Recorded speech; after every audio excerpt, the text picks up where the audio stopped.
Aurora, if you don't know, is an owl. Good morning, you beautiful people. So today we are moving our chicken city. I would really like it to be completely east-west.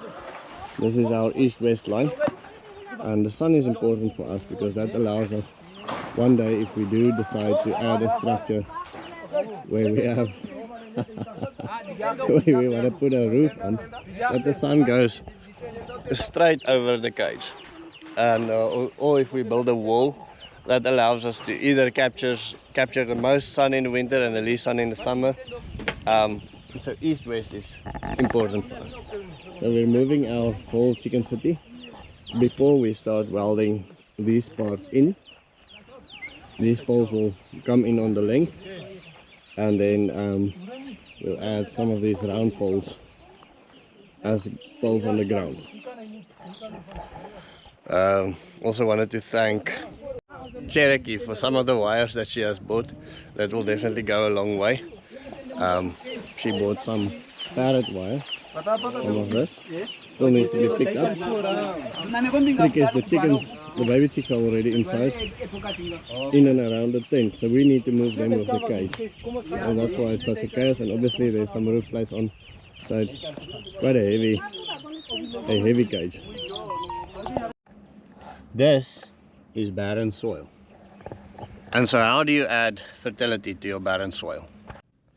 Introducing the pig tractor. It's made from this mesh, and it is very strong and durable and easy to build. Let me show you quickly what it is made of. So inside we have a Lucas and 4 pigs. Lucas is quickly getting it ready to be moved. Lucas, come stand next to the gate for us quickly, please. Stand langs die hek. So, as you can see, it is about 1.8 Lucases, or 1/8 of a Lucas tall. So we had these plates around it and then the shade net over it. So it is still a bit of a learning curve. The idea is that we then tighten those two, and then this gate gets opened this way. And then these two just get around. Okay? Just put it around here. Any way that you can stick it. Sharp. Just clip it in there. Whoop, Bob's your uncle. Okay, bring this one that way. So loosen this one and then take it there. And here you can clearly see, yeah? Loosen that one and then bring it here. Oh, you closing this side? Close this side, yeah. Bring the food as well, underwater. Here you can clearly see the difference between the different soils. If you have a lot of native grass, then I would suggest only leaving them for a couple of hours or maybe one day. I had Lucky remove a bush that I'm not sure whether it's poisonous or not.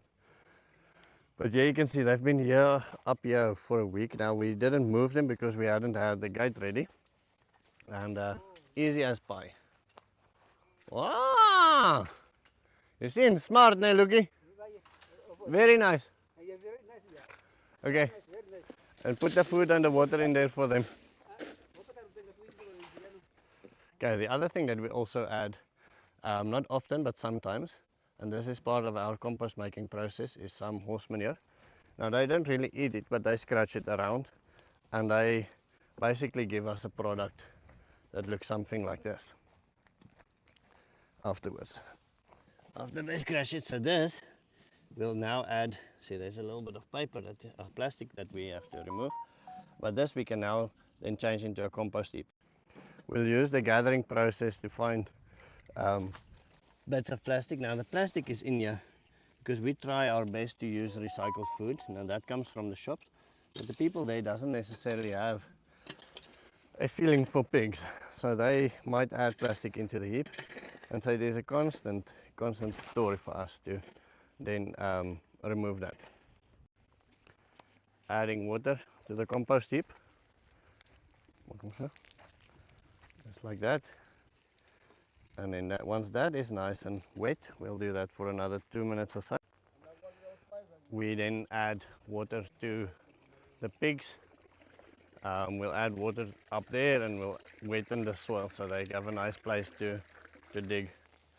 So just add lots of water every day. We'll probably have about 2 minutes or so, just enough for them to rest and to cool down, and then we will add shade net over, and depending on the wind direction we'll maybe add a solid panel.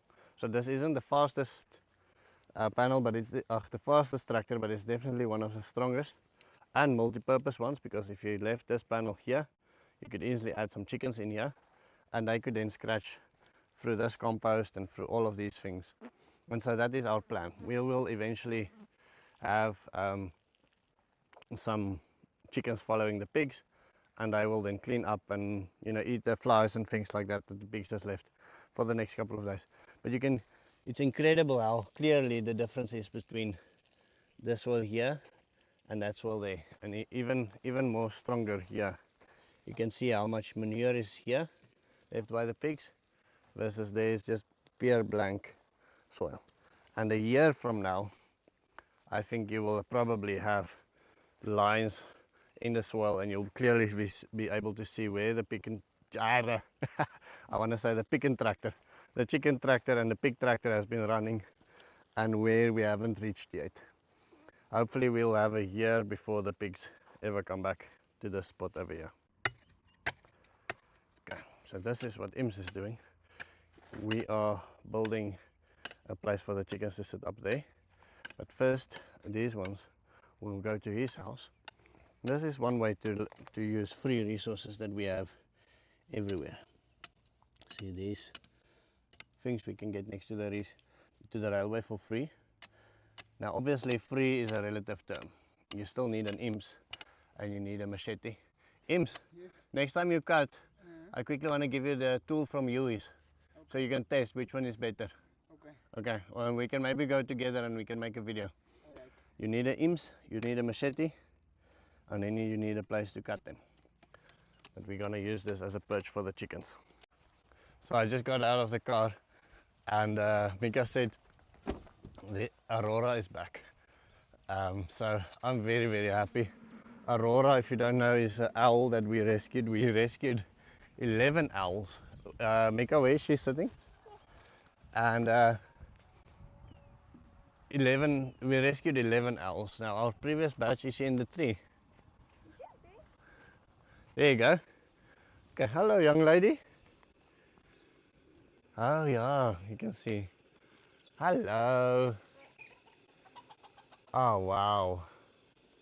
Check out, she's checking us out. Turning her head, she's looking straight at me, turning her head as I'm walking around. I think she's gonna eat our chickens. Are you ready to lose some chickens to save your owl? Yeah. So normally how it works, or the previous batch that we had, they go out for the night and then they come back. And then the next time they go out for 3 days and then they come back. And the Aurora just left and we didn't see her again. Maybe she came back late at night, but we never saw her again. So we were very scared that she is just gone. So I'm very glad to see that she is okay. The previous batches went through without a hitch. We rescued them, we raised them, and they left, and everybody survived. And this batch, we were so destroyed from the 11. She's the only one that survived. So we were very, very sad when the other ones passed away. But we're glad that we have at least this one young lady that will be now a mouse catching machine, I hope, on the farm, and chicken catching machine on this farm. So as the sun sets, let me show you prickly pears quickly.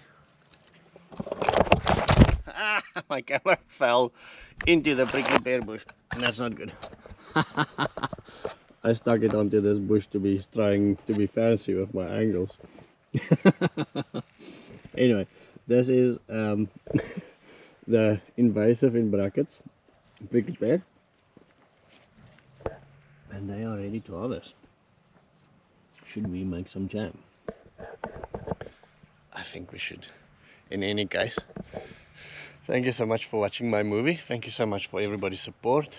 my life is empty without Lisa and my wife, I must admit. I'm not in a fulfilled way. I like people around me. I kind of like my wife as well. And but anyway guys, that's going to be the end of my story. I'm gonna see you tomorrow. Hope you have a wonderful day. Go ahead and cultivate with kindness.